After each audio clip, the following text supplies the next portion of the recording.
So welcome back guys to my vlogs. तर आज room आवरल्यानंतर नेहमीच्या रूटीनप्रमाणे आम्ही गेलो जेवण करायसाठी. तर अनएक्सपेक्टेडली आमचा मित्र, आमचा जवळचा सिनियर तो पण कॉलेजला आला होता. सो हॉल तिकीट घेतल्यानंतर पाहिलं तर आशू एकटाच उन्हीत बिचारा काय करत होता काय माहीत.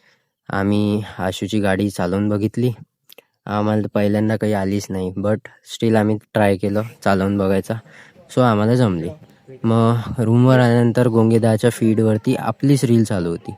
म्हणजे फर्स्ट ट्रेंडिंग रीलवर आपलीच रील होती, कारण त्यांनी सबस्क्राईब केलं होतं. सो त्याच्यानंतर आम्ही बघितलं आमचा लॅपटॉप ओपन करून, तर आमच्या लॅपटॉपचा डिस्प्लेच गेला होता. काय माहीत कसा काय, बट इतका सेफ ठेवून पण डिस्प्ले गेला होता. त्याच्यानंतर संध्याकाळी आम्ही गेलो चिकन आणण्यासाठी, कारण आज होती खिचडी. आमचं पोट काही इतकं भरलं नाही खिचडी खाऊन.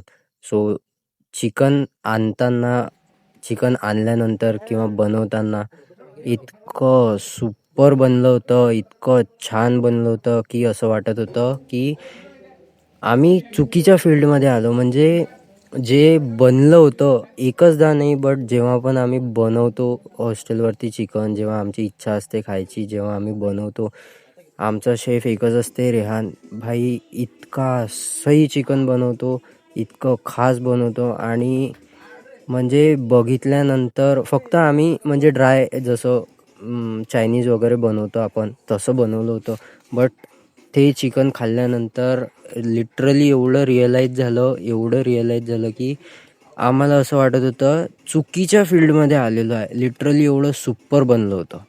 म्हणजे खाताना इतकी चव लागत होती की भरपूर छान एकदम.